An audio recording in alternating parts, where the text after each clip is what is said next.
Hi guys, welcome back to your channel once again, and today we are going to start with another chapter, that is chapter number 5 from class 12th. ठीक है, 12th biology का ये हमारा 5th chapter है. हमने already 3-4 chapters complete कर लिए हैं. So please check out on the channel if you haven't yet watch those videos. तो आज हम हमारा चैप्टर 5 स्टार्ट कर रहे हैं, that is principles of inheritance and variation. तो ये एक बहुत ही इंपॉर्टेंट चैप्टर है क्योंकि ये आपका चैप्टर 1 है फ्रॉम जेनेटिक्स. ठीक है, हम इसमें जेनेटिक्स स्टार्ट करेंगे हमारे सिलेबस की, एंड इसमें बहुत सारे ऐसे नए फैक्ट्स हैं जो आपको पढ़ने को मिलेंगे. And always the genetics is interesting. ठीक है, बहुत लोगों को ये बोरिंग लगती है, पर as of my point of view genetics बहुत इंटरेस्टिंग होती है क्योंकि हमें ऐसे में पता चलता है कि what are the specific changes जो हमारी बॉडी में हम देख रहे हैं, वो उनका रीज़न क्या है. तो मेरे हिसाब से जेनेटिक्स तो बहुत इंटरेस्टिंग होती है. So we will be starting it with today. तो ऑन दैट सेक हम लोग चैप्टर नंबर 5 से स्टार्ट करेंगे. धीरे धीरे हम इम्पॉर्टेंट टॉपिक इसके पूरे चैप्टर के कंप्लीट करेंगे. So let's begin with the video. Genetics की बात अगर हम कर रहे हैं तो हमें जेनेटिक्स की डेफिनेशन तो डेफिनेटली आनी चाहिए कि व्हाट एक्चुअली जो जेनेटिक्स इज़. तो जेनेटिक्स बेसिकली बायोलॉजी की एक ब्रांच होती है जो कि inheritance and variation of characters पे डील करती है. इनहेरिटेंस एंड वेरिएशन क्या होता है, and inheritance and variation of character basically क्या होता है.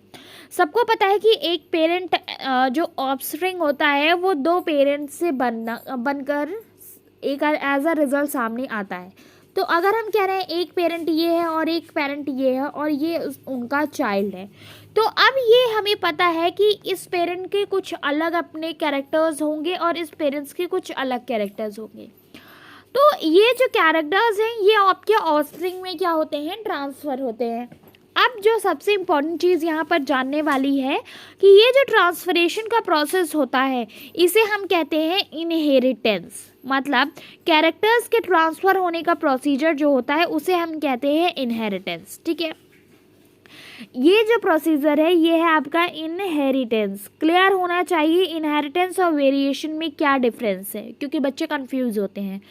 अब ये जो कैरेक्टर्स है ये सेम टू सेम इस तरीके से कभी ट्रांसफ़र नहीं होते हैं, कभी भी ट्रांसफ़र नहीं होते हैं. सिमिलर होते हैं पर आइडेंटिकल नहीं होते हैं. ठीक, आइडेंटिकल नहीं होते हैं, सिमिलर होते हैं. तो इन कैरेक्टर्स में कुछ चेंज होता है, कुछ चेंज होता है. क्या होता है, ये कैरेक्टर्स आपके होते हैं चेंज करते हैं. तो ये जो चेंज होता है इसे हम कहते हैं वेरिएशन. क्या कहते हैं, variation. Clear, inheritance and variation समझ में आ गया. जो कैरेक्टर ट्रांसफ़र होने का प्रोसीजर है उसे हम इनहेरिटेंस कहते हैं. कैरेक्टर में जो चेंज होने का परसेंटेज है उसे हम वेरिएशन कहते हैं. आपका बेसिकली क्या है कि एक टर्मिनोलॉजी और है यहाँ पर जिसे हम कहते हैं हेरिडिटी. क्या कहते हैं, हेरिडिटी. राइट, तो हेरिडिटी क्या होता है ये भी जानना बहुत इंपॉर्टेंट प्रोसेस है. सो बेसिकली अगर आपको हेरिडिटी डिफाइन करने का आ जाए तो heredity is transmission of traits. ठीक है, transmission of traits from parents to offspring either via asexual reproduction और वाया सेक्सुअल रिप्रोडक्शन. ठीक है, तो ये क्लियर हुआ. ये मैं बहुत सारे नोट्स हैं जो आपको मैं मिक्स करके बता रही हूँ क्योंकि मेरे हिसाब से कुछ टर्मिनोलॉजीज़ हैं जो बहुत इम्पॉर्टेंट हैं, तो उनको समझना इम्पॉर्टेंट है. इसी वजह से मैंने बहुत सारे नोट्स इकट्ठे किए हैं और उनमें से जो इम्पॉर्टेंट चीज़ें हैं वो आपके लिए मैं लेकर आती हूँ. तो बेसिकली हेरिडिटी क्या है, अगर आपसे कोई पूछ रहा है कि आप हेरिडिटी से क्या समझते हो, तो बेसिकली हेरिडिटी वो प्रोसेस होता है जिससे पेरेंट्स से ऑफस्प्रिंग में कुछ ट्रेड्स जाते हैं. अब ये हमारा सेक्सुअल रिप्रोडक्शन के थ्रू भी हो सकता है और एसेक्सुअल रिप्रोडक्शन के थ्रू भी हो सकता है. ठीक है, अब मेरा क्वेश्चन आपसे है कि आपको ये क्लियर है what are traits. Do you understand what actually these traits are. आपको पता है कि ये ट्रेड्स क्या होते हैं, नहीं पता है, तो मैं बताती हूँ ये ट्रेड्स क्या होते हैं. बेसिकली ट्रेड्स का another word for traits we that use is characters. ठीक है, कैरेक्टर्स या फिर आप कह सकते हो इन्हें फीचर्स. क्या कह सकते हो, फीचर्स. तो इसका मतलब आपको क्लियर हुआ. कि ट्रेड्स मतलब कैरेक्टर या फीचर। तो हर एक चीज़ की कोई भी सब्जेक्ट या ऑब्जेक्ट है यहाँ पर, उसका अपना एक स्पेसिफिक कैरेक्टर होता है हो या फिर फीचर होता है, मतलब वो दूसरे ऑब्जेक्ट से किस तरीके से वेरी करता है, वो एक स्पेशल कैरेक्टर होता है जो उसका डिफाइन करता है। ठीक है। अब हेरिडिटी क्या है बेसिकली कि एसेक्सुअल और सेक्सुअल दोनों रिप्रोडक्शन मीन्स से हो सकता है। ठीक, तो ऐसा नहीं है कि ये सिर्फ सेक्सुअल में देखने को मिलेगा, एसेक्सुअल में भी ये आपको देखने को मिल सकता है। ठीक है, क्लियर हुआ। अब यहाँ पर जो एक चीज़ आपको और याद रखनी है वो है कि जॉर्ग जॉन मेंडल जो थे, उन्होंने क्या किया था, आपके 3 मेन लॉज ऑफ जेनेटिक्स दिए थे। ठीक है, जिसे हम कहते हैं जिसकी वजह से बेसिकली इन्हें फादर ऑफ जेनेटिक्स कहा जाता है। तो अगर आपसे एक क्वेश्चन आता है कि who is father of genetics, तो there should be no doubt in your mind, you will always be talking about Mendel. ठीक है, इन्होंने 3 मेन लॉज दिए थे जिन्हें हम मेंडल्स लॉ बोलते हैं एट प्रेजेंट टाइम, और मेंडल्स लॉ का ही एप्लीकेबल स्टेज होता है किस चीज़ का, जेनेटिक्स में। जेनेटिक्स में सबसे ज़्यादा यूज़ किसका होता है, मेंडल्स लॉ का। हर चीज़ मेंडल के लॉ के हिसाब से की जाती है, क्योंकि मेंडल ने बहुत ही परफेक्शन से ये लॉ दिया है, उन्होंने हर एक बेसिक चीज़ को इसमें इंक्लूड किया है। तो मेंडल लॉ बहुत इंपॉर्टेंट है, आपको ये क्लियर होना चाहिए। अब हम आगे बढ़ते हैं कि बेसिकली इन्होंने एक्सपेरिमेंट क्या किया था, या फिर इनका आगे का क्या प्रोसीजर था, इन्होंने क्या किया था। अब हम डिस्कस करेंगे मेंडल के एक्सपेरिमेंट्स को। तो बेसिकली जो मेंडल थे उन्हें फादर ऑफ जेनेटिक्स बोला जाता है, मैंने बता दिया। इन्होंने 3 लॉज दिए थे। ठीक है, तो नंबर ऑफ लॉज कितने थे, 3 लॉज इन्होंने दिए थे, जिन्हें हम लॉज ऑफ इनहेरिटेंस बोलते हैं। मतलब लॉज ऑफ इनहेरिटेंस, ये किन लॉज को बोला जाता है, मेंडल के तीनों लॉज जो दिए गए थे उन्हें हम लॉज ऑफ इनहेरिटेंस बोलते हैं। अब यहाँ पर क्या किया था, इन्होंने ये एक्सपेरिमेंट बेसिकली किया था किसके ऊपर, गार्डन पी के ऊपर। तो इन्होंने क्या किया कि गार्डन पी को एज अ सैम्पल लिया। ठीक है, गार्डन पी को सैंपल के तौर पे लिया। तो अब सबसे बड़ा क्वेश्चन आपके दिमाग में यही आ रहा होगा, व्हाई ओनली गार्डन पी, सिर्फ गार्डन पी ही क्यों। इसका एक अपना एक स्पेसिफिक रीज़न है, ये क्वेश्चन अभी हम आगे डिस्कस करेंगे। मैं इस एक पूरा स्पेसिफिक रीज़न है इनके इस गार्डन पी को ही इंक्लूड करने का, इनका गार्डन पी को ही चूज़ करने का। ठीक है, तो ये रीज़न्स, हम जो रीज़न्स हैं उन्हें हम बाद में देखेंगे। अभी हम अपने थोड़े से बेसिक्स को क्लियर करते हैं जो कि एक्सपेरिमेंट से रिलेटेड है। ठीक है, इन्होंने क्या किया, इन्होंने सैम्पलिंग बेस्ड, ठीक है, क्या किया, सैम्पलिंग बेस्ड डेटा कलेक्ट किया था किसके ऊपर, एक्सपेरिमेंट करके गार्डन पी के ऊपर। ठीक है, गार्डन पी का प्लांट जो होता है, मेन जो रीज़न था इनका उसे चूज़ करने का, ये एक रीज़न ये भी था कि जो गार्डन पी होता है उसमें बहुत सारे ऑपोजिट ट्रेट्स देखने को मिलते हैं। ऑपोजिट ट्रेट्स का क्या मतलब है कि अगर हम एक स्पेसिफिक कोई ट्रेट ले लेते हैं या फिर कलर टाइप ले लेते हैं कैरेक्टर का, जैसे कि अगर हम चूज़ कर लेते हैं हाइट को, क्या चूज़ कर लेते हैं, हाइट को, अपोजिट ट्रेट के बारे में हम बात कर रहे हैं। तो अगर हम इस अपोजिट ट्रेट में हाइट चूज़ करते हैं, क्या चूज़ करते हैं, हाइट, तो अपोजिट ट्रेट का मतलब होता है ये पैरामीटर हो गया आपका, हाइट क्या हो गया, एक पैरामीटर हो गया। अब इस हाइट को हम 2 कैटेगरी में डिवाइड कर सकते हैं, 2 कैटेगरी में डिवाइड कर सकते हैं। क्या कैटेगरी में, अब जो मैं बता रही हूँ उसे समझने की कोशिश कीजिए कि मैं क्या बताने की कोशिश कर रही हूँ। हाइट में हम एक टॉल प्लांट देखते हैं और एक ड्वार्फ प्लांट देखते हैं। क्या देखते हैं, टॉल प्लांट देखते हैं और ड्वार्फ प्लांट देखते हैं। ये क्या है, एक कैरेक्टर है। ठीक है, तो हम क्या कर रहे हैं, हमने ये कहा कि एक उन्होंने एक स्पेसिफिक कैरेक्टर चूज़ कर लिया, जैसे हाइट। ठीक है, हाइट कैरेक्टर इन्होंने चूज़ कर लिया, तो इन्होंने क्या किया कि इन्होंने 2 ऑपोजिट ट्रेट्स को ऑब्जर्व किया। ऑपोजिट ट्रेट्स क्या, ऑपोजिट कैरेक्टर मतलब टॉलनेस और ड्वार्फनेस, ये 2 क्या है, ऑपोजिट कैरेक्टर्स हैं। तो इन्होंने क्या किया कि इन्हें पी के प्लांट में ये ऑपोजिट कैरेक्टर्स बहुत ईजिली मिले। ठीक है, क्या हुआ कि ऑपोजिट ट्रेट इन्हें बहुत ईजिली ऑब्जर्व करने को मिल गए। This is one of the reason कि इन्होंने पी प्लांट क्यों चूज़ किया था, क्योंकि उसमें बहुत सारे ऑपोजिट कैरेक्टर्स देखने को मिलते हैं। जैसे अगर ये सीड कोट की बात करते, अगर इन्होंने हाइट के जगह क्या किया, सीड कोट को चूज़ किया होता, तो अगर हम सीड कोट की भी बात कर रहे हैं तो उसमें भी हमें बहुत सारी चीज़ें देखने को मिलती। सीड कोट में हमारा क्या मिल जाता, हमें स्मूथ सीड कोट मिलता और रिंकल्ड सीड कोट मिलता। क्या मिलता, स्मूथ मिलता और रिंकल्ड मिलता। तो ये दो ऑपोजिट हो गए ना। स्मूथ मतलब कि जिसके सरफेस एकदम क्लियर हो, जिसमें कोई भी अप एंड डाउन्स ना हो, और रिंकल्ड मतलब जिसमें वाटर लॉस की वजह से जिसकी स्किन क्या हो गई हो, थोड़ी सी खुरदरी हो गई हो। तो ये क्या है, दो ऑपोजिट कैरेक्टर्स है। तो इसी कैरेक्टर्स को हमने ऑब्जर्व किया था पी प्लांट में, और यही रीज़न था कि किस मेंडल ने आपका क्या किया, पी प्लांट को चूज़ किया। It was one of the reasons.